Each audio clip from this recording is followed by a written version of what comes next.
You're watching Loper Review, brought to you by Nebraska Star Beef. Welcome back. You know, participating in intercollegiate athletics at any level is hard enough. And also becoming an accomplished musician can be very difficult as well. Well, a senior from Wallace High School, Brooke Harris, is accomplished in both. We sat down with her recently to take a look at the challenges of competing and also performing. I was always the unathletic kid in school, and never was very good at sports. Then I started running track, and I didn't really even get good at track until the end of my sophomore year in high school. My coach decided to put me in the 800, and I ended up going to state that year. And then my junior year, I got more serious about music. I made it into the all-state band. And as I was looking at schools, I knew I wanted to major in music. But I also wanted to run, I decided. And I got some letters in the mail from different colleges, and UNK was the only Division II school that sent me a letter. So I got a hold of Coach Bonsall. He was really kind and connected me with both music and athletics, and both were willing to work with me. You know, Brooke was just a very good student, music student, excellent flute player, who was looking for a good place that fit her academically. Had some different schools that she looked at, but I think the affordability of UNK, the academic scholarships, along with at that time a small athletic scholarship that she was able to get, just made UNK a really good fit for her. One thing that has helped Brooke combine music and running is the ability to use the strengths of each to contribute to the other. My first 2 years were the roughest. There was an upperclassman who was a music minor, who ran, who was able to help me adjust. A lot of times I felt like Superman coming out of the booth, having to do quick changes between rehearsals. My first year, 2 years, when I did marching band, I had to be at marching band rehearsal. That was at the same time as cross country, so I would have to run a lot of my own. I'd go to practice maybe once or twice a week, but I really loved both. If I were in any other sport, it would have been impossible, but since I could get some of the workouts in on my own, it helped. And as time has gone on, I've just adjusted to it more and been able to make it work.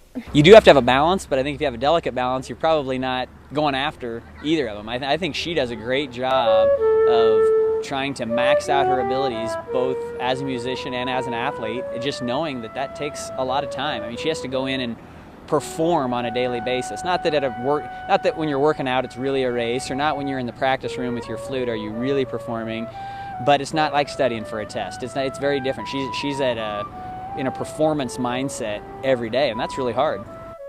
Both require a lot of determination and hard work. You have to really focus your mind into what you're doing. When you're running, you have to just shut off the world and just focus on moving your body forward. And when you're playing your instrument, you have to shut off the outside world and just get into your music and focus on what you're doing. So they both have that focus requirement that you really need to zone into. They have to put their heart in it, and they have to work really hard. They have to balance, for Brooke, athletics and practicing and getting all their work done, and a lot of the times instead of 4 years they have to do 5 years. Brooke is one of the few who does athletics and music. We have others who do composition, but that's also music related. And we have people who do languages, Spanish major and music major. And it just takes a little bit longer and a lot of dedication.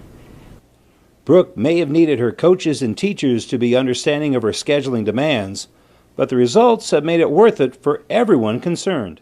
To be successful as an athlete, any sport, any level, you have to take ownership for what you do. You know, most of the great athletes out there didn't do exactly what their coach told them to do all the time, and so you have to take some ownership, learn your body, learn what makes you better, and over time she's been able to do that. One thing was that Brooke played in a lot of master classes that gave her an additional boost, and she got to know other people and the way other people teach and what you can do with music.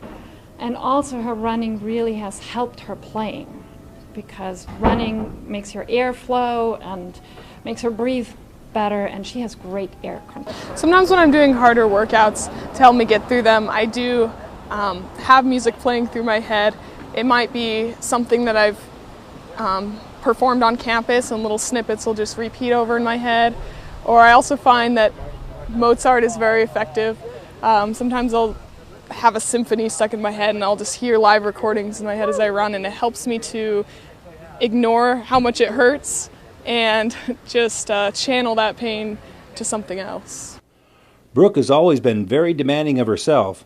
Fortunately, she came to realize that all the extra pressure she was putting on herself was, ironically, only making it more difficult to achieve her goals. I would be lying to say that it's all been easy. Actually, I've come through a few bumps in the road where doing both has overwhelmed me and worn me out.